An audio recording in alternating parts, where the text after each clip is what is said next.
Obviously, we have a small group here today, which doesn't necessarily surprise me. Hospice and palliative care is not necessarily the go-to session that a lot of people want to hear about. But my name is Lori Mungovin. I work for a company called Lightways Hospice and Serious Illness Care. We used to be Joliet Area Community Hospice. So our office is located in the far south suburbs of Chicago, so about 45 minutes from here. And we provide both hospice and palliative care. So a lot of times people kind of have a general understanding of what hospice is. And that is, actually was started as a Medicare program for people with an illness and a life expectancy of less than 6 months. It started, I want to say 1982, 83, somewhere around there.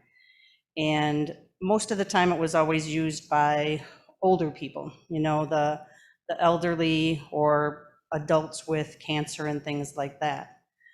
But unfortunately, there are children who die in this world. There are lots and lots of different diseases that are not curable.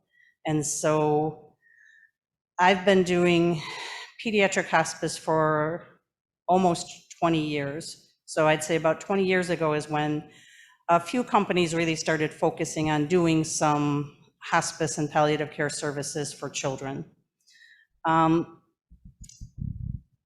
Unfortunately, so again, about 20 years ago is when I started. And at that time, there were probably about 5 hospice programs in the Chicagoland area that did hospice for children. And a few of the other hospices would, you know, occasionally take a child. And instead of that growing, we're now down to our company being primarily the only company in the Chicagoland area that does pediatric hospice and palliative care, which is sad because unfortunately, again, children die, and we want them to get that same support that adults are offered and have been offered all along. But so, again, everyone has a general idea of hospice, I presume. If anyone doesn't, I can go into much more detail. But really, it's a program that's funded by Medicare, Medicaid, and private insurance. So it really doesn't matter what your pay source is. And companies like where I work, which is a not-for-profit, we would never turn somebody away for an inability to pay.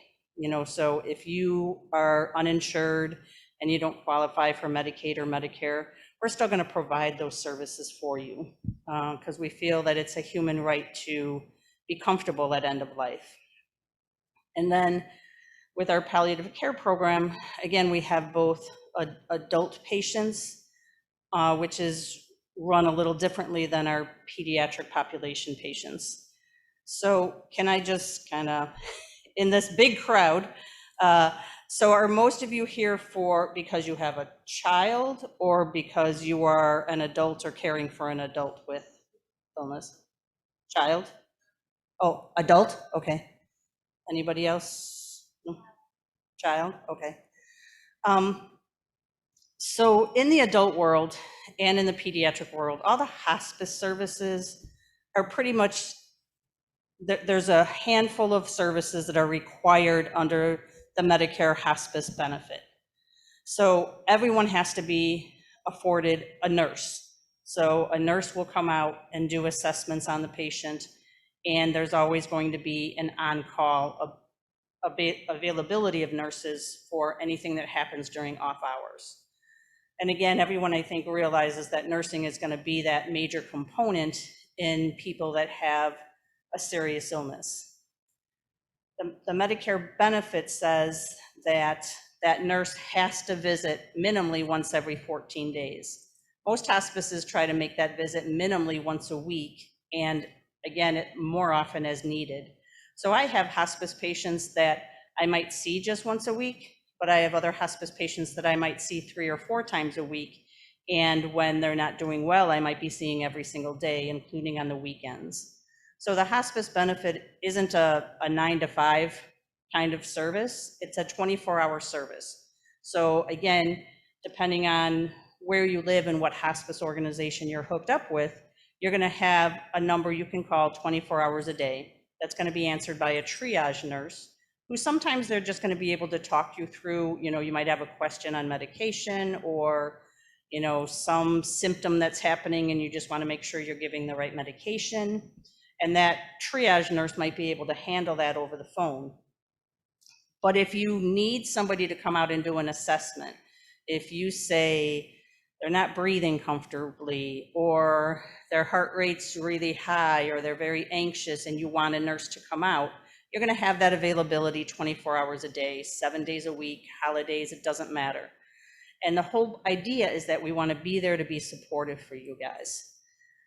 But besides the nurse, everyone's going to be assigned a social worker. And again, being in the pediatric world, sometimes people hear social worker and they think, oh my gosh, why are you referring me to a social worker? What did I do wrong? And that's not the case at all. Social workers can be a huge support, just to be that emotional support for you, a sounding board, someone you can talk to about any questions or concerns you have. But they also have a wealth of information about resources available to you. They can find organizations like this for support. So many diseases have various organizations that can offer a lot of support. They can help you find financial resources. Unfortunately, when anyone is sick in a home, sometimes there's a lot of financial difficulties. Somebody may have lost a job because of their illness, or somebody has to quit their job to take care of that person who is ill. So again, the social worker can do a lot of that, finding some financial resources for you in the community.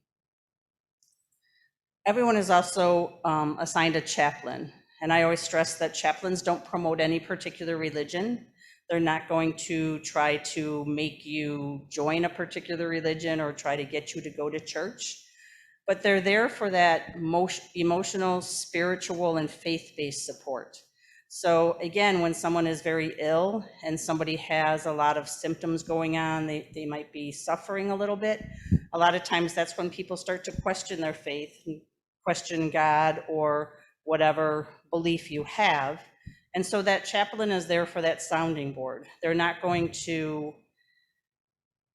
criticize you or shame you or do anything like that if you're questioning God, if you're questioning your faith, but they're going to be that sounding board, and they may be able to offer some guidance. They will do prayers with you. Many of our chaplains actually do the funeral services for families that have not been connected with a church or religious organization in their community. Our chaplains can do those funeral services for families. So that's very common, actually, with hospice patients that don't already have that connection. And then the other thing that's required with the Medicare benefit is a CNA, or a certified nursing assistant. And that is someone who can come out and help do that bathing and dressing and that daily care. And they don't come out and stay for 8 hours or anything like that, but they come and they do that. They'll do a bath, whether that's getting them into the bathtub or into the shower or doing a bed bath. They will, do lotion and get them dressed, get them positioned. And we find, especially in the pediatric world, that a lot of families don't utilize that because they like to do all of that stuff on their own. But as people are ill and people are bigger and older, and it's harder to turn them because they're not mobile on their own, a lot of times once we convince them to give it a try, say just let somebody come in and, sometimes we'll get families to agree to it by saying, let the CNA come once or twice to show you some techniques that you can do. And then once they see how the CNA interacts with that patient, then they'll allow that CNA to keep coming. And some families kind of feel a little guilt about that. It's like, well, I should be doing that for my loved one. But again, you have to take care of yourself as well as taking care of the sick person. If you guys aren't taking care of yourselves, then who's going to take care of that sick person if you get sick yourself or if you get injured yourself? So it's a way of just allowing somebody to come in. There shouldn't be any guilt associated with it. It should just be offering some help. And again, sometimes families will say, well, no, they're not going to like somebody they don't know touching them, seeing them naked, getting them in the shower. But again, sometimes it'll just start with, okay, well, she's just going to come and, kind of wash their face and wash their hands. And then they can slowly build that rapport and that relationship, both with the family as well as with the patient, so that the patient starts to feel comfortable and secure and know that, one, this person is going to provide them as much privacy as possible, but can also do a good job. And everyone, we all know how we feel when, we're tired, we're sweaty, and how good it is to just get in that shower or that bath, and how good you feel afterwards. And a lot of times that makes a big difference in the overall well-being of those patients, just to be able to get that kind of care provided to them in their home by someone who is trained to do those things, and then can also teach the family how to do those things, so that it's, when the CNA is not there, then the family is providing that care as well. So those are the four main categories that are mandated by Medicare. And even if your loved one is not a Medicare patient, even if they're Medicaid or private insurance, we still always have to follow those guidelines set forth by Medicare. So again, anywhere you live, if you are in a hospice program, those services are going to be provided for you. Other companies have what we call complementary therapies. So for instance, my organization offers music therapy. And again, a lot of times people hear music therapy and they say, well, I can turn on the radio or I can play his favorite song. But the music therapists do a lot more than just playing music with them. With a lot of our older patients, if they are starting to be confused and their memory is going, a lot of times it's the long-term memory that they remember things from their past. They tend to forget more things that are what are called short-term memory. So the music therapist can learn about, what kind of music was in style when he was a teenager and in his 20s and in his 30s. And the music therapist can start to play that kind of music and really see that bring out that personality in that patient. They also do a lot of memory making with both the pediatric patients as well as the adults. They will have them choose their favorite song and then help them to rewrite some of the words so that it's personal to them. And they will, some of our patients actually play instruments, so they may play the instrument and sing the song that they have now written, and the music therapist will record that, and that's a lasting memory for that family. And it's also a good way to get, especially teenagers, to kind of talk about their disease, talk about their illness, talk about what they're really feeling, because a lot of people kind of just shut down. And if you go in and say, hey, tell me how you're feeling today, they don't want to talk about it. But when it can be in a fun situation and presented as it's not therapy, it's not somebody trying to get you to talk about your feelings, the music therapist is a good way to come in there and get them to express themselves, and at the same time, give that family a lasting memory. For our pediatric patients, and they probably do it for our adult patients too, or they certainly can, the music therapists have a way of using a special stethoscope, and they record the heartbeat of the patient and then ask the family what song they would like to have played with the heartbeat beating in the background. And again, it's just a very special memory and something that that family can keep and hang on to, and always know that they can hear that child's heartbeat, or even grandpa's heartbeat or grandma's heartbeat forever. So music therapy does a whole lot more than just playing music. Again, with our pediatric patients, they do a lot of almost like physical or occupational therapy, where they'll get them to reach for the guitar, to strum the strings so that they're getting various sensations and trying to get them to use their arms and extremities. And one of the most amazing things when I first started doing hospice and palliative care, which was like 20 years ago, is that when people are distressed and they're breathing very fast or very heavy, the music therapist can come in and she can play her instrument at the rate of how fast they're breathing. So if they're breathing very fast, they're breathing 40 or 50 per minute, she'll strum the guitar at a rate that's mimicking that.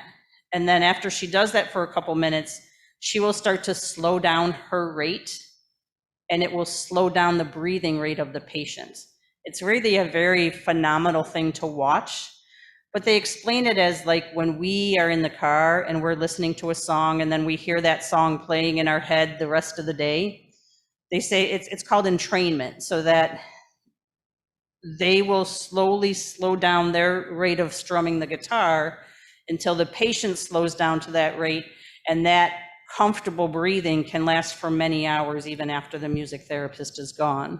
So just know that if somebody's offering music therapy, it's not just coming in and playing some music for somebody. There's really a lot of techniques that they use to help that patient to be comfortable, to help make memories with the families, and give them those lasting mementos that they can keep forever and ever. One of the other services we have is massage therapy. And again, it's not like going in to your local spa and getting, a full body massage. But massage therapists are trained to do various types of massages based on whatever symptoms the patient is having. So one most common is just, sore muscles, tiredness, stiffness. And again, we see that a lot with patients who are not as mobile as we might be. When you're just always sitting in a wheelchair or laying in bed, those muscles aren't used, so they get tight. So certainly massage therapists can come in and do very special techniques to kind of relax those muscles, ease that pain or discomfort caused by the muscle tightness.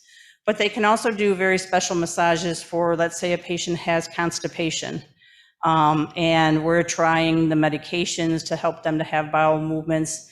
They're trained to do very special massage techniques to help get those bowels stimulated in order for them to have regular bowel movements.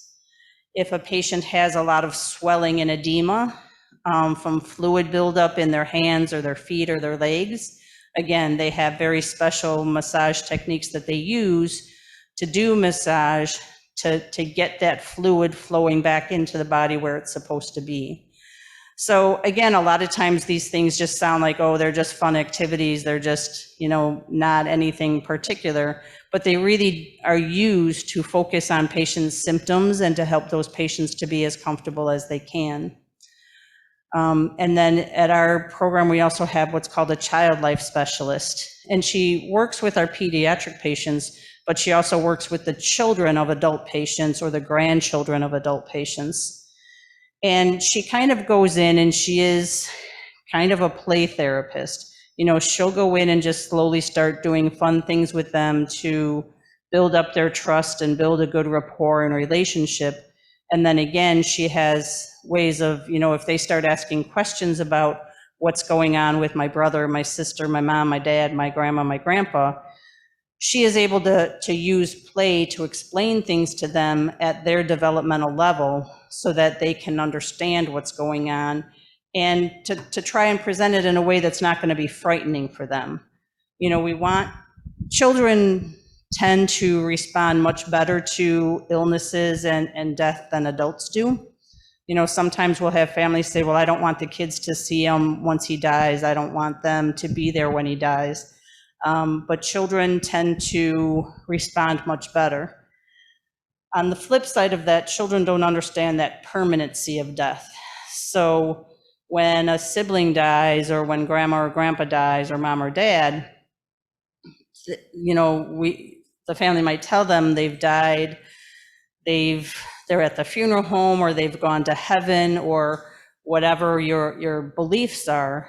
And then the next morning, that child's going to wake up and say, where's Johnny? And then that family has to explain that all over again. One of the most memorable things that I can relate to that is that I had a a patient who was 10 who died, and his younger twin brothers were 3 years old. And so when he died, the parents had told him he died and he's not coming home and he's in heaven. And then the next day they were going to the funeral home and they said, we're going to go see Johnny. And they were like, so we're going to heaven? So again, you have to explain things to children in terms that they understand and in ways they understand. And you have to be prepared for those kinds of questions and comments. I just recently had a pediatric patient died who the brother is 4. And again, they've been explaining to him all along that, she's not here, she's not coming back. And so in this day of technology, he wants to FaceTime her. Well, let's just FaceTime her. And so again, having young children around makes that very difficult for families because they're going through their own grief and their own stress. And then they might feel like they're at a good place. And then a question like that's going to come from one of the children and kind of put them back down. But every hospice program also has what's called a bereavement department or a grief department. So every family is going to get some information. They're going to get phone calls from the bereavement department. They're going to get mailings. They're going to get things of what to expect. But then many hospices like ours also have counseling where you can come in. They will do individual counseling. They will do group counseling. They do special counseling for like getting through the holidays, or special groups for if you've lost a spouse, special groups for if you've lost a child, so that just knowing that they're always there for you. So all of those things are afforded to anyone in hospice. But then many years ago, because I've been doing this for almost 20 years, people started realizing that families could use some support before those patients get to that 6-month or less life expectancy. So they started doing what's called palliative care or serious illness care. And so in our particular hospice, our pediatric palliative care patients are treated much the same as our hospice patients in the sense of people support. So they can have that nurse, that social worker, that chaplain, the music therapist, the massage therapist, the child life specialist. The difference is usually in how often we see them. They may not be as far along in their disease process. They may not have as many symptoms or bad days. So like with my hospice patients, I see them at least once a week. Some of my palliative care patients, I might just see once a month. Just kind of like a go in and check in on them, see how they're doing, see if there's any questions or concerns. But again, those parents have that ability to call me 24 hours a day if they have questions, if the child has become sick. And the whole idea in both programs is to treat everybody at home as much as possible, because I think we can all agree that most of us would much rather be at home than in a hospital. So if we can catch those symptoms early, if we can get treatment going early and get them comfortable, it's a much better situation for them. And then sometimes with the palliative care patients, again, they don't need that nurse every week, but maybe they have some kind of IV line, whether it's what's called a PICC line that might be in their arm and there's several inches of the tubing running out, or a port, which is something that's underneath the skin. And they don't need a nurse to come out and see it every day because maybe they're not using it, but somebody who can teach them how to flush the line and change the dressing so they don't have to go into the clinic or go into the hospital just for what's called a port flush or a dressing change. So we can do a lot of those, kind of what a private duty nurse might do, but for families that don't qualify for that private duty nursing. So again, we're not private duty nursing. That's the nursing that comes and stays for 8 or 10 or 12 hours a day to care for the child. But when we come and visit, it might be a 20-minute visit. It might be an hour-and-a-half visit. It's just going to depend on what's going on with the patient, whether that be a child or an adult, and how much interventions we're doing at that time to keep them comfortable. In our pediatric patients, we just kind of set up schedules as what's comfortable for the family and what's comfortable, what we can, schedule with us. And we do not get any payment for our pediatric patients. So where hospice is funded through, again, Medicare, Medicaid, and insurance, the pediatric palliative care program, we just provide that free of charge to families. We don't charge the family, we don't charge insurance. But some of the not-for-profit hospices have realized that families need that support. Families need someone they can call rather than always rushing to the emergency room for every little thing just to go home. You know, if it's a problem with the G-tube and we can come out and kind of fix whatever the issue was, or order some medication to put around the G-tube or on a wound or something, that saves that family and that patient that trip to the ER for something that can be handled at home. In the adult world, palliative care is billable. So either Medicare, Medicaid, or insurance will pay for only a nurse practitioner to go see those patients. So I'm an RN, I'm not a nurse practitioner, and that's part of why in the pediatric world, we generally just don't bill anybody, because, you know, we find that those families are just looking for some comfort care, somebody to put some eyes on the child, and we want to provide that. So we're able to do that just through the fundraising throughout the year, special events going on. But in the adult world, a nurse practitioner can go out. But again, like for me, I can go out and see a pediatric patient and they don't have to have anything medical necessity that particular day that I see them. Because a lot of times what we're doing is hoping we can prevent those medical necessity visits. But in the adult world, palliative care, the nurse practitioner can only go out if there's a problem on that particular day. So if they're having pain, or they're having breathing problems, or they're having seizures, something like that, then the nurse practitioner can go out and make those visits, and then that can be billed back to whatever their insurance source is.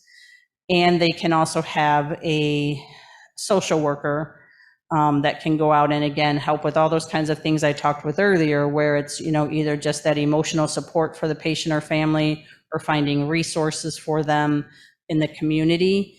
But so in the adult world, they get much less in the palliative care world than they do if it's a pediatric patient in the palliative care world.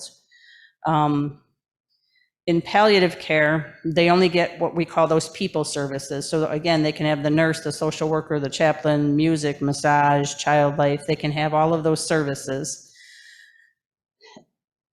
In hospice, they get those people services, but then we also pay for whatever is related to the hospice diagnosis. So we will pay for medications that are related to the hospice diagnosis. We can get medical equipment if they need a hospital bed, if they need oxygen, suction, nebulizers. All of that would be paid for through the hospice organization. And that's because insurances pay us what's called a per diem. So they pay us a flat rate every day, and whatever medications, equipment, and people services that patient uses, that is all covered by that per diem. And in the pediatric world, because we're not getting paid for those services, that's why they just get what we call the people services versus all of the benefits that the hospice patients get as well. In both cases, you're going to have that, again, that 24-hour availability to call to get support of either a nurse or a nurse practitioner. And again, sometimes it's just that support over the phone, but if you need a visit at 2 o'clock in the morning, then we will come out and do that visit at 2 o'clock in the morning. I feel like I've just kind of thrown out a lot of information there, but do people have particular questions? Are you here just to get that general information, or are some of you here because you're looking to get those kinds of services? Yes, ma'am.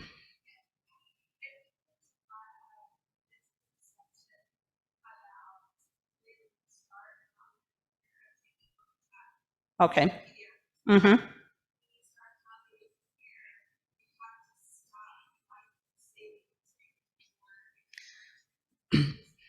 Sure. So in palliative care, so her question, if anyone didn't hear, was that people think that if they're going to go into hospice or palliative care, that they then have to stop any aggressive treatment for whatever their disease is. So certainly in palliative care, that is not true. excuse me. In palliative care, again, especially because we're not billing anybody, those patients go in and out of the hospital. They go for their MRIs, their CT scans, their IV antibiotics, and all of that. In the hospice world, that used to be true. When you go into hospice as an adult, the insurances and the Medicare either look at either you're getting hospice services or you're getting aggressive treatment, and you can't get both. So if you came into hospice as an adult, or if you do come into hospice as an adult, and then you decide that you're going to keep going back to the hospital every week for IV chemotherapy, then you have to come out of hospice in order for Medicare or the insurance to pay for those chemo treatments. You could still be in palliative care, but you couldn't be in hospice.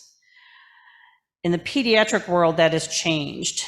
Part of the Affordable Care Act from 2010 is what's called the Concurrent Care for Kids Act. And so finally, they've realized that it's very hard for parents to say, I'm not going to go back. I don't want that CT scan. I don't want that MRI. I'm not going to do chemo. Sometimes families feel like that they're giving up on their child. And so they finally wrote that into the Affordable Care Act, saying that children can still get hospice services. If you are a Medicaid patient, so if Medicaid is your pay source, it is mandated that you be able to get hospice services and benefit from those people coming into your home and trying to keep you out of the hospital, but they will also pay for you going into the hospital for whatever reason, whether that's because they're sick and you just want them to get IV fluids and IV antibiotics, or whether you want to go get an MRI or a CT scan or chemotherapy or whatever it is that you want, and Medicaid will pay for both. We have had very good luck with insurance companies even before the Concurrent Care Act. That a lot of insurances will let you do that anyways, that, you know, they will pay us for our services, but then they're not going to stop you from going into the hospital to get those benefits. So again, it used to be that if a child went into the ER, we would have to discharge them from hospice. And then in a week or 2 or 3, or whenever they come out of the hospital, they would have to sign all of those papers to get back into hospice. So it was this constant discharge, readmit, discharge, readmit. So luckily in the pediatric world, we've kind of gotten past that, and we are able to let those families keep going into the ER or be admitted and get those aggressive treatments. I've had patients that, you know, came home and they have an NG tube feeding, which is a tube that goes in the nose and down into the stomach to feed them. And then they finally decide that they want to have the surgery to put the gastrostomy tube or the G tube in. And they, you know, so it used to be that they would have to disenroll from hospice, go in, have the surgery to get the G tube placed, and then sign all those papers to come back on hospice afterwards. But now they can just go in and do that and come back home and not have to worry about losing any services or signing all that paperwork again. Does that kind of answer your question? Okay. Anyone else have questions?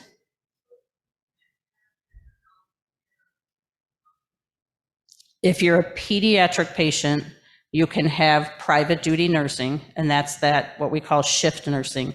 The nurses come into the home, they provide care, you know, they're scheduled.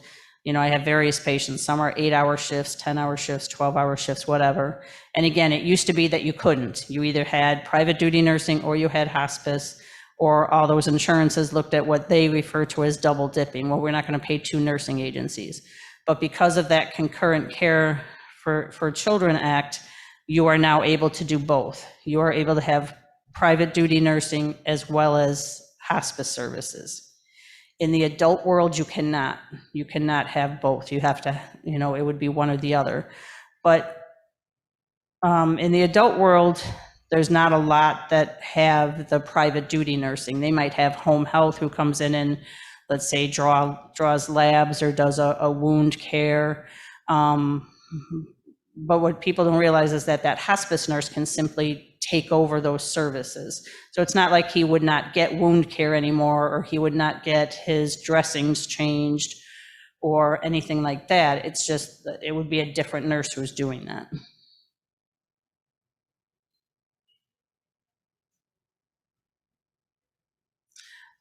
Again, in the pediatric world, they can under the Concurrent Care Act, but for anybody, hospices are supposed to provide a certain amount of physical therapy, occupational therapy. It's usually not as intense as if you're somebody else's, if you're not in hospice and you're coming.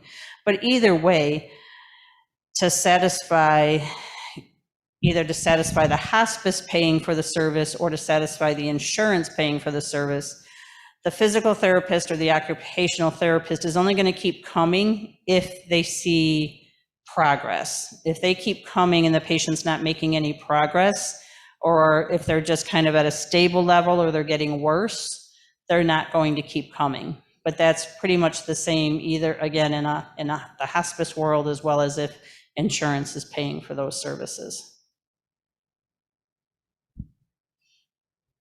Any other questions?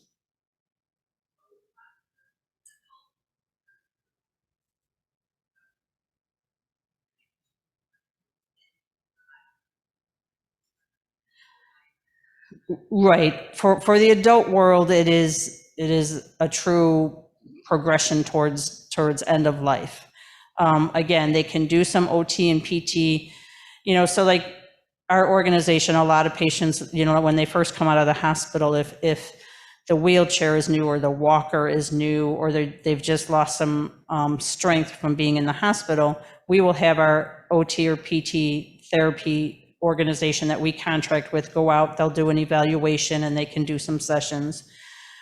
We will also do a certain amount of palliative chemo. So if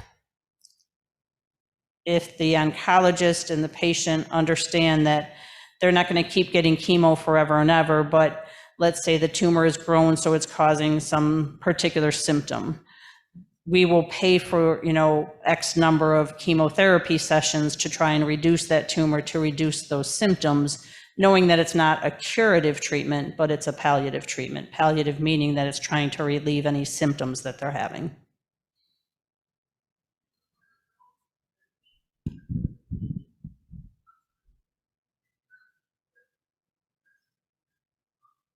Well, because in palliative care, you could still be going for that chemotherapy, those blood transfusions, those OT and PT services. You could still keep doing all of your other things that you've been doing in palliative, but once you move into hospice, that's kind of when you would stop those kinds of services.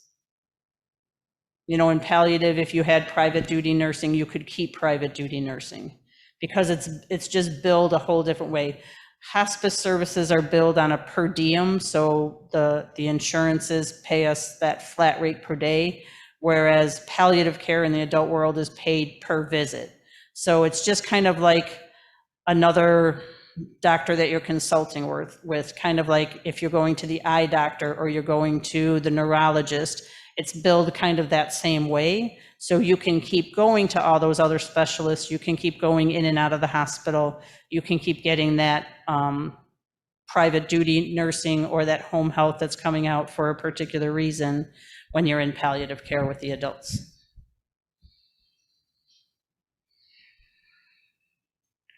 We have a question on Zoom. Okay. Can you speak about nursing shortage for at-home care? It's a huge issue. So I have lots of patients that have been approved for what's again called private duty nursing. And when they get approved, they're very excited because, okay, now we're going to have somebody that can come in and help. And I have patients that have been waiting over 1.5 years and still have not ever had a private duty nurse assigned to them. Unfortunately, in the private duty world, nurses can pick and choose what cases they want to take. So I, as a hospice nurse, if I get a referral for a patient, I don't get to look at the referral and say, oh yeah, that sounds good, I'll take that patient. It's any patients that refer to us, we're going to go do the evaluation, and if they meet the requirements, we're going to enroll them. So in the private duty world, the nurse can look and say, that patient has a trach and a vent and a Foley catheter, and that's going to be a whole lot of work. I don't want to work that much. I'm going to go take the patient that just has a G-tube. And there is a nursing shortage in hospitals and hospice and private duty nursing. There is definitely a nursing shortage. So I understand the frustration of families. Again, they think that once they go through this process and they qualify for that private duty nursing, that it's going to happen. And unfortunately, it just doesn't. And I always warn families also that even if they get a nurse, that you're not necessarily going to click with every nurse that comes in. So you might go through 2 or 3 or 4 nurses before you find one that you can connect with and that you can trust to leave your child with. Because a lot of people, they don't want the private duty nurse just, hey, it'll be easier, but so that they can go to their own medical appointments or that they can go to work. And so you have to have someone that you can trust to leave your child with, and that you know that they're going to take good care of that child. So I do see it all the time, that it's a very difficult situation for families because it's very hard to get those private duty nurses that are willing to come in and do the work for your child. Any other questions over there? No? Anybody else? Does anyone have palliative care or hospice services for their loved one right now? No? Okay. Thanks for coming. I hope it was informative and beneficial for you. Feel free to, oh, sure.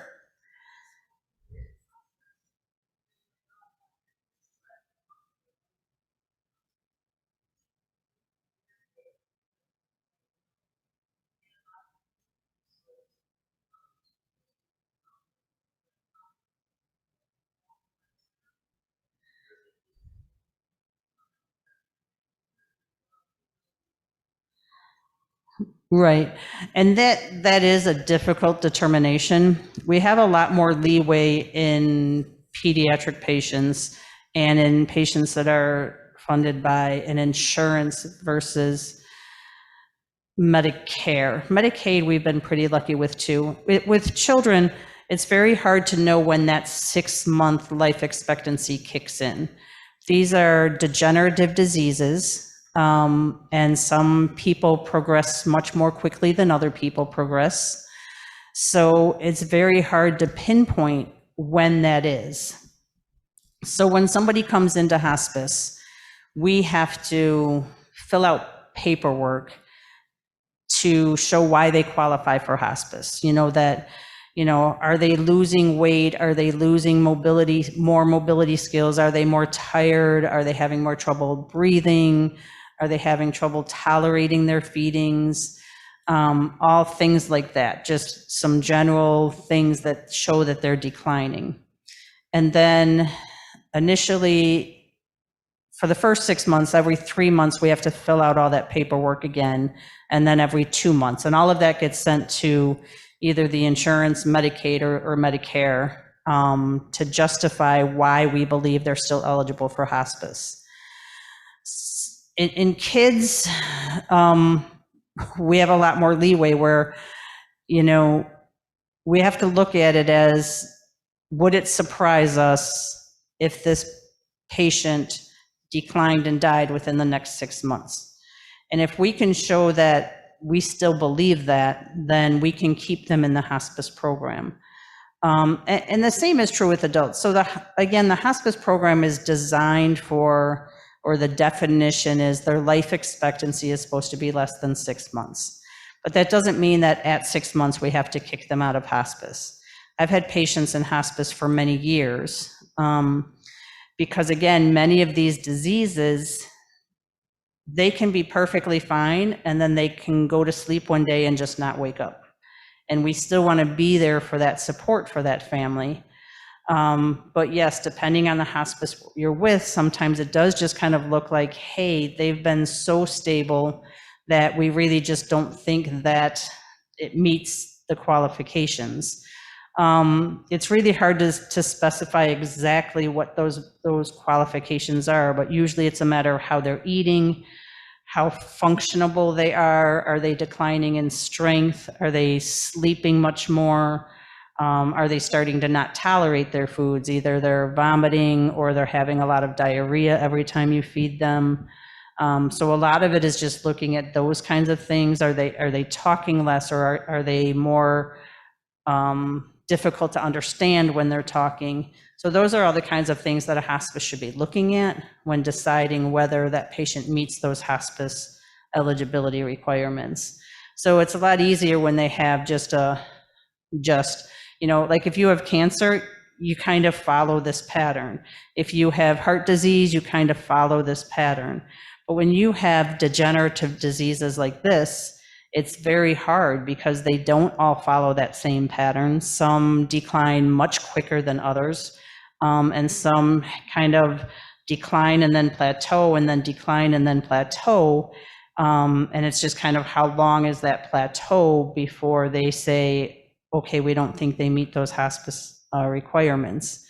But just know that anytime, so if they move out of hospice, there's not a particular amount of time that you have to stay out of hospice before they can be reevaluated. I know with some of our adult patients that, have been discharged over the years because of what we call extended prognosis, they're doing much better, that, some of them within a month are back in hospice again. So it's very difficult to know where that line in the sand is, that, and sometimes you might be on this side and that side, and kind of if you're vacillating back and forth, our hospice tends to say that still makes you eligible, that you're obviously not super stable. But those are kinds of words that we can't use if we want the pay sources, the Medicare, the Medicaid, the insurance. We can't say the patient's stable. We can't say that they're improving, those kinds of things. Or, and again, speaking to a group that has degenerative disorders, sometimes there are things, if a cancer patient stops chemo, they sometimes do better for a while, because chemo not only kills cancer cells, but it kills good cells in the body too. So sometimes once you stop chemo, you might do better for a little while before you then decline.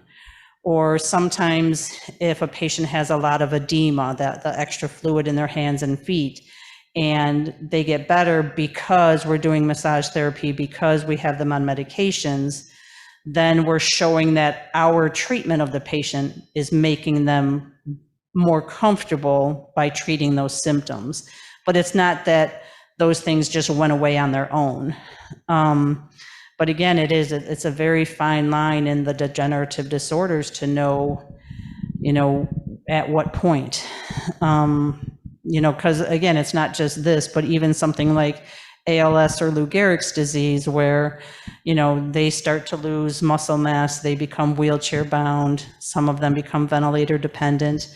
And again, they're just going to keep getting worse, but at what point is that 6-month prognosis come in? So it's a very difficult situation to look at. But if you feel like you need those, do you live in this area, or where do you live? Texas, yeah. So it's just a matter of, reaching out to the hospices in your area to say, can you evaluate her again? Anybody else?